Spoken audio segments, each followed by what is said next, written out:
ನಮಸ್ಕಾರ ಫ್ರೆಂಡ್ಸ್, ಶ್ರೀದೇವಿ ಪಾಕಶಾಲೆಗೆ ಸ್ವಾಗತ. ನಾನಿವತ್ತೊಂದು ಹೊಸ ರೆಸಿಪಿಯೊಂದಿಗೆ ನಿಮ್ಮೊಂದಿಗೆ ಬಂದಿದ್ದೇನೆ. ಹಾಗಾದರೆ ಯಾವ ರೆಸಿಪಿಯನ್ನು ನೋಡೋಣ ಬನ್ನಿ. ನೋಡಿ, ಇಲ್ಲಿ ರಾತ್ರಿ ಅಥವಾ ಮಧ್ಯಾಹ್ನ ಉಳಿದಿರೋ ಚಪಾತಿಯನ್ನು ಈ ಥರ ನೂಡಲ್ಸ್ ಟೈಪ್ ಒಗ್ಗರಣೆ ಹಾಕ್ಕೊಂಡು ಯಾವ ರೀತಿ ಮಾಡ್ಕೊಂಡು ತಿನ್ನೋದಂತ ತೋರಿಸ್ಕೊಡ್ತೀನಿ. ಈ ಒಗ್ಗರಣೆಗೆ ನಾನಿಲ್ಲಿ ಸ್ವಲ್ಪ ಕ್ಯಾಬೇಜು, ಕ್ಯಾರೆಟು, ಬೀನ್ಸು ಮತ್ತು ಟೊಮೆಟೊ, ದಪ್ಪ ಮೆಣಸಿನ್ಕಾಯಿ, ಹಸಿ ಶುಂಠಿ, ಬೆಳ್ಳುಳ್ಳಿ, ಸ್ವಲ್ಪ ಲಿಂಬೆಹಣ್ಣು ಮತ್ತು ಫ್ರೆಶ್ ಆಗಿರುವ ಕರಿಬೇವು ಕೊತ್ತಂಬರಿಯನ್ನು ಕೂಡ ತೆಗೆದುಕೊಂಡಿರ್ತೇನೆ. ನೋಡಿ, ಈಗ ನಾನು ರಾತ್ರಿ ಉಳಿದಿರೋ ಚಪಾತಿಯನ್ನು ಈ ರೀತಿ ರೌಂಡ್ ಮಾಡಿಕೊಂಡು ಅದನ್ನು ನೂಡಲ್ಸ್ ಟೈಪ್ ಸಣ್ಣ ಸಣ್ಣದಾಗಿ ಕಟ್ ಮಾಡ್ಕೊತೀನಿ.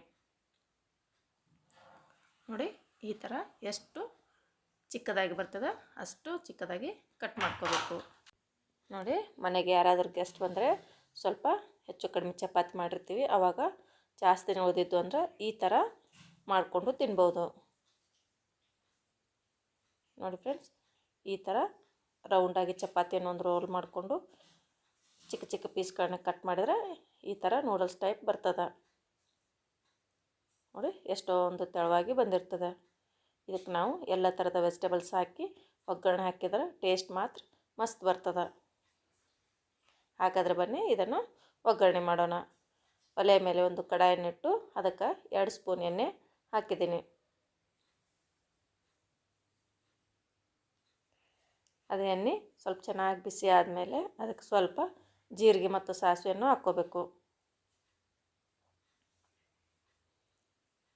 ಅವೆರಡು ಸ್ವಲ್ಪ ಚಟಪಟ ಆದಮೇಲೆ ಅದಕ್ಕೆ ನಾ ಇಲ್ಲಿ 3ರಿಂದ 4 ಹಸಿಮೆಣಸಿನ್ಕಾಯಿ ಹಾಕ್ಕೊಂಡಿನಿ.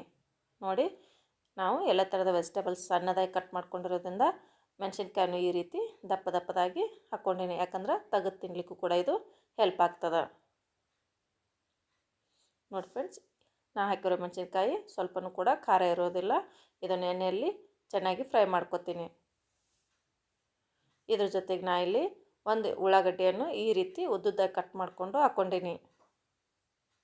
ನೋಡಿ, ಉಳ್ಳಾಗಡ್ಡಿ ಬೇಕಾದ್ರೆ ನೀವು ಪೂರ್ತಿ ಸಣ್ಣದಾಗಿ ಕೂಡ ಕಟ್ ಮಾಡ್ಕೋಬೋದು.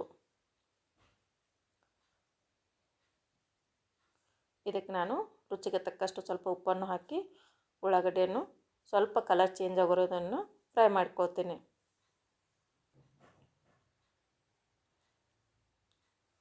ನೋಡಿ ಫ್ರೆಂಡ್ಸ್, ನೀವು ಕೂಡ ಚಪಾತಿ ಜಾಸ್ತಿ ಮಾಡಿದಾಗ ಮನೆಯಲ್ಲಿ ಚಪಾತಿ ಉಳಿದು ಅಂದರೆ ಈ ರೆಸಿಪಿ ಮಾಡಿ ನೋಡಿರಿ. ಇಷ್ಟ ಆದರೆ ಪ್ಲೀಸ್ ನನ್ನ ಚಾನಲ್ಗೊಂದು ಸಬ್ಸ್ಕ್ರೈಬ್ ಮಾಡಿಕೊಂಡು ಸಪೋರ್ಟ್ ಮಾಡಿರಿ. ನೋಡಿ, ಈಗ ಈರುಳ್ಳಿ ಪೂರ್ತಿಯಾಗಿ ಕಲರ್ ಚೇಂಜ್ ಆಯಿತು.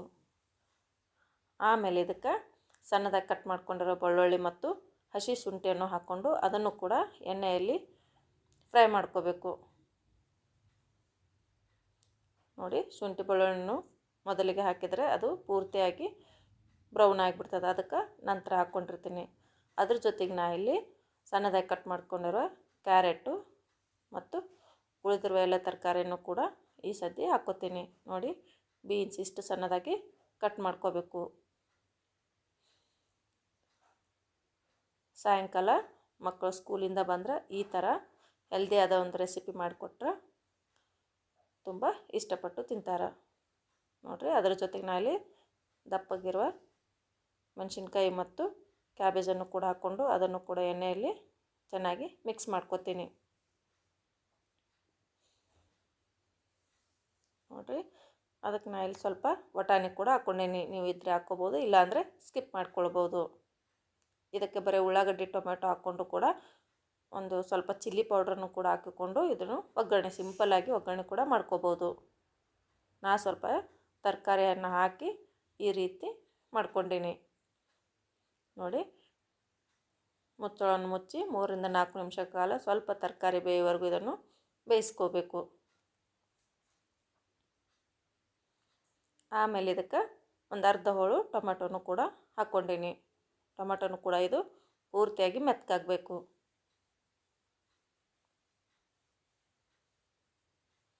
ನೋಡಿರಿ, ಇಲ್ಲಿ ನಾನಲ್ಲಿ ಅರ್ಧ ಸ್ಪೂನಷ್ಟು ಅರಿಶಿನ ಪುಡಿಯನ್ನು ಹಾಕ್ಕೊಂಡು ಅದರ ಜೊತೆಗೆ ಸ್ವಲ್ಪ ಜೀರಿಗೆ ಪೌಡ್ರು ಮತ್ತು ಕೊರಿಯಾಂಡರ್ ಪೌಡ್ರು ಕೂಡ ಹಾಕ್ಕೊಂಡಿರ್ತೀನಿ.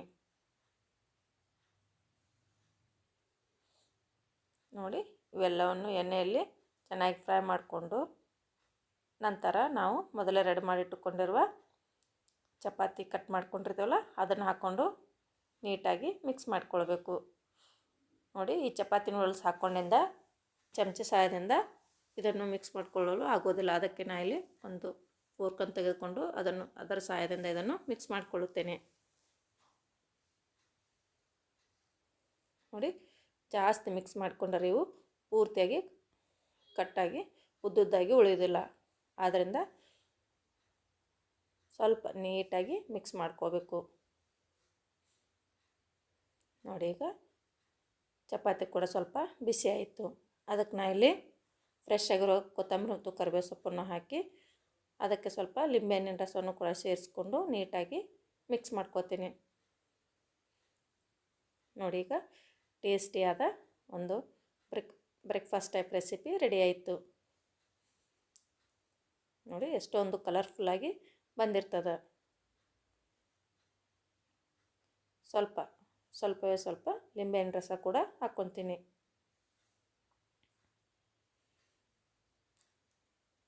ನೋಡಿ, ಈಗ ಹೆಲ್ದಿಯಾದ ಮತ್ತು ಟೇಸ್ಟಿಯಾದ ಚಪಾತಿ ನೂಡಲ್ಸ್ ರೆಡಿ ಆಯಿತು. ನೀವು ಕೂಡ ಒಮ್ಮೆ ಇದನ್ನು ಮನೆಯಲ್ಲಿ ಟ್ರೈ ಮಾಡಿ ನೋಡಿ. ಇಷ್ಟ ಆದರೆ ಪ್ಲೀಸ್ ಒಂದು ಲೈಕ್ ಮಾಡಿ, ಶೇರ್ ಮಾಡಿ, ಕಮೆಂಟ್ ಮಾಡಿ ಮತ್ತು ನನ್ನ ಚಾನಲನ್ನು ಇನ್ನೂ ಸಬ್ಸ್ಕ್ರೈಬ್ ಮಾಡದೆ ನೋಡ್ಕೋತಿದ್ರೆ ಪ್ಲೀಸ್ ಸಬ್ಸ್ಕ್ರೈಬ್ ಮಾಡಿಕೊಂಡು ಸಪೋರ್ಟ್ ಮಾಡಿ. ಬಾಜು ಇರೋ ಬೆಲ್ ಐಕನನ್ನು ಒತ್ತಿದರೆ ನಾನು ಹಾಕುವ ರೆಸಿಪೀಸ್ ನೋಟಿಫಿಕೇಷನ್ ಫಸ್ಟ್ ನಿಮಗೆ ಬರುತ್ತದೆ. ಆವಾಗ ನೀವು ನನ್ನ ರೆಸಿಪಿಗಳನ್ನು ನೋಡ್ಕೋಬೋದು. ನೋಡಿ, ಈಗ ಟೇಸ್ಟಿಯಾದ ಒಂದು ಈವ್ನಿಂಗ್ ಸ್ನ್ಯಾಕ್ಸ್ ಅಂತ ಕೂಡ ಹೇಳ್ಬೋದು. ಇದಕ್ಕೆ ಈ ಥರ ಮಾಡಿಕೊಟ್ರೆ ಮನೆಯಲ್ಲಿ ಎಲ್ಲರೂ ತುಂಬ ಇಷ್ಟಪಟ್ಟು ತಿಂತಾರೆ.